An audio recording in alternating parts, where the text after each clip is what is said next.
নমস্কাৰ প্ৰিয় দৰ্শক, welcome to my Minaj kitchen A to Z চেনেললৈ। আজি মই লৈ আহিছোঁ চিকেন ম'মৰ এটা নতুন ৰেচিপি। খাবলৈ খুবেই ভাল হয়।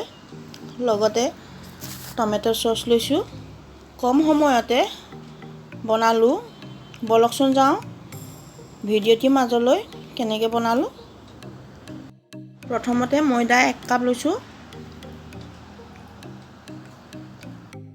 ময়দাৰ ডো বনাবৰ কাৰণে আৰু 1 কাপ লৈছোঁ। 2 কাপ হ'ল। অলপ নিমখ দিছোঁ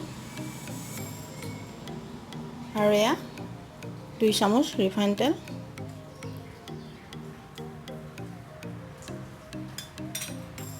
ভালকৈ সানি লওঁ ম'ম' বনাবৰ কাৰণে।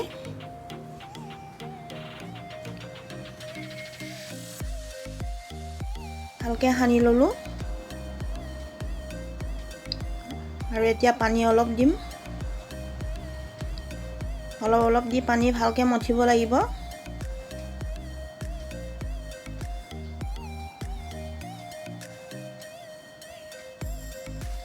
ময়দাৰ ডোটো ভাল হ'লে চিকেন ম'ম'টো ভাল হ'ব খাবলৈ।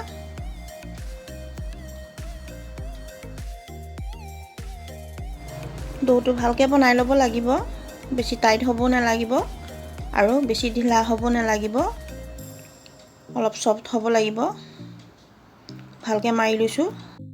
ময়দাৰ ডোটো ভালকৈ মাৰি হৈ গ'ল আৰু এতিয়া 10 মিনিট সময় ঢাকি ৰাখিম। লোকেল মুৰ্গী মাংস লৈছোঁ। মিহিকৈ কাটি ল'লোঁ। ইচ্ছা কৰিলে গ্ৰাইণ্ডাৰো কৰি ল'ব পাৰি, কিন্তু মই গ্ৰাইণ্ডাৰ নকৰোঁ।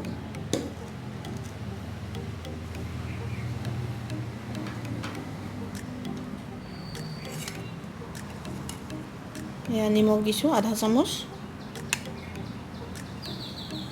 পিঁয়াজ দিছোঁ আৰু জলকীয়াখিনি দি দিছোঁ।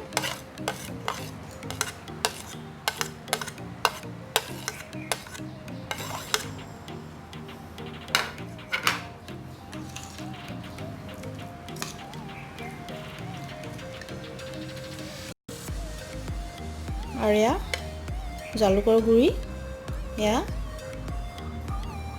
আদা নহৰু পেষ্ট, এইখিনিও দি দিছোঁ।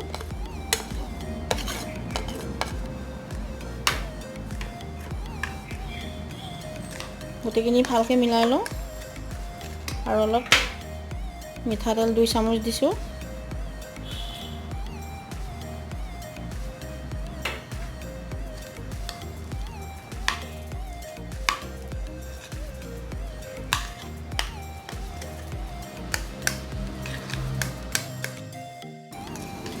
মাংসখিনি ভাজি নলওঁ, এনেকৈ কেঁচাকৈ পেষ্টটো বনাই লৈছোঁ। অলপ হালধি দিছোঁ আৰু গোটেইখিনি ভালকৈ মিলাই লওঁ।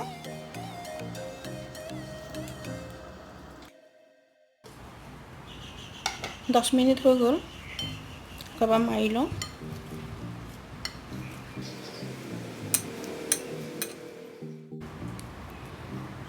সৰু সৰুকৈ টুকুৰা কৰি লওঁ।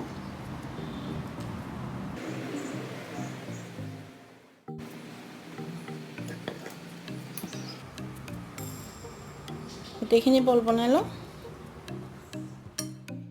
ভালকৈ মাৰি লওঁ। ৰুটি বনাবৰ কাৰণে শুকান ময়দা সানি লওঁ আৰু এয়া সৰু সৰুকৈ এখন এখন কৰি ৰুটি বনাই লৈছোঁ।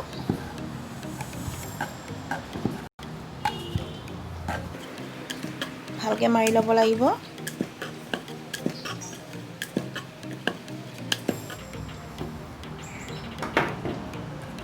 এখন মাৰি হৈ গ'ল আৰু ৰুটিখনৰ চাইডে চাইডে পানী লগাই লৈছোঁ। চাৰিওফালে ভালকৈ পানী লগাই ল'ব লাগিব। মাজতে মিক্সনখিনি দিওঁ।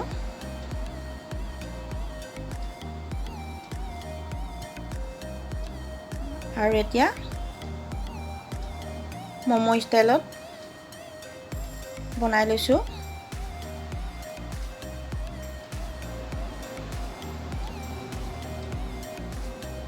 ইয়াত মই 3টা ষ্টাইলত বনাম।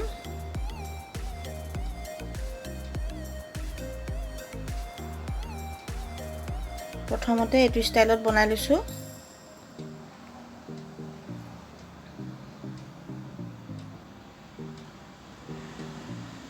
ইয়াত দেখিছে কি ধুনীয়া লাগিছে।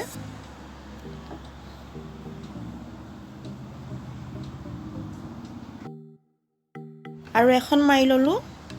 এতিয়া সোঁ মাজতে মাংসৰ মিশ্ৰণখিনি দি দিছোঁ। আৰু এতিয়া সাইডে সাইডে পানী লগাই ল'ম যাতে চাৰিওফালে লাগি ধৰে।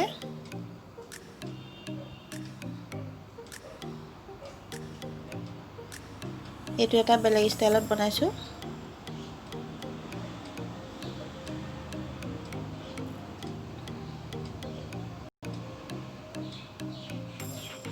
এনেকৈ সাইডে সাইডে বন্ধ কৰি দিব লাগিব। এইটো এটা ষ্টাইল, কি ধুনীয়া লাগিছে। আৰু এখন মাৰি ল'লোঁ। সোঁ মাজতে মাংসৰ মিশ্ৰণখিনি দিলোঁ আৰু সাইডত সম্পূৰ্ণ বন্ধ কৰি দিলোঁ। আৰু এতিয়া এইফালে পানী লগাই লৈছোঁ আৰু দুইফালে এনেকৈ কৰি লগাই দিম। এইটো এটা ষ্টাইল। আৰু এটা একে ষ্টাইলতে বনাই ল'লোঁ। এয়া এপাহ ফুল নিচিনা।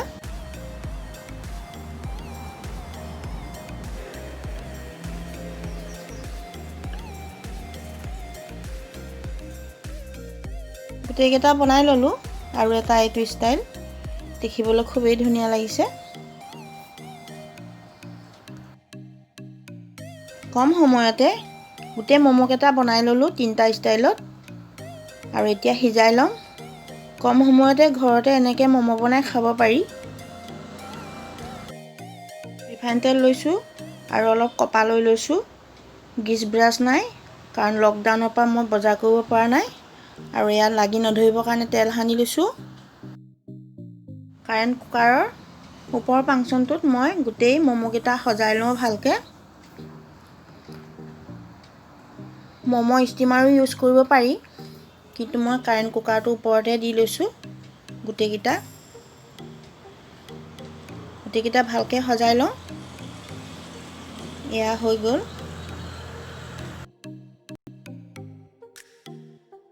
গেছ অন কৰি কুকাৰটো পাতি লৈছোঁ।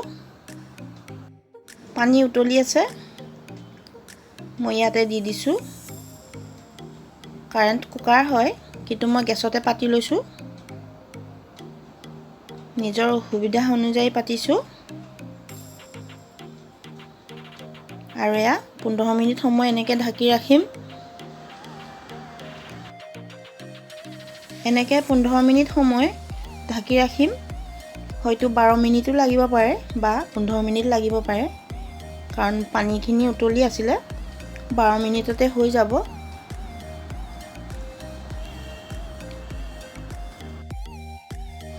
এতিয়া গেছটো অফ কৰি দিলোঁ আৰু ঢাকনিখন খুলি লওঁ।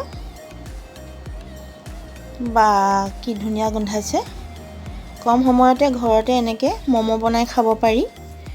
প্ৰিয় দৰ্শক, মোৰ ভিডিঅ'টো যদি আপুনি প্ৰথমবাৰ চাইছে, ছাবস্ক্ৰাইব কৰিবলৈ নাপাহৰিব। ওচৰত থকা বেলটো চুই দিব, তেতিয়াহে মোৰ নতুন নতুন ভিডিঅ'বোৰ পাব।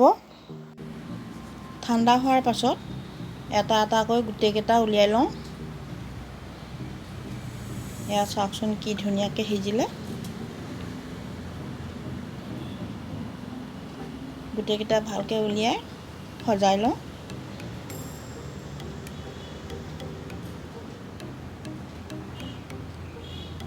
খাবলৈ খুবেই টেষ্টি হ'ব।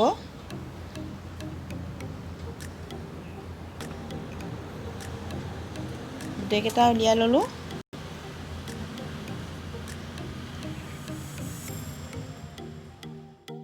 এয়া গোটেই মমোকেইটা উলিয়াই হৈ গ'ল।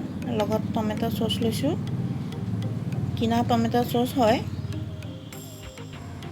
এয়া আমাৰ গৰম গৰম চিকেন মমো আৰু এয়া টমেটো চচ।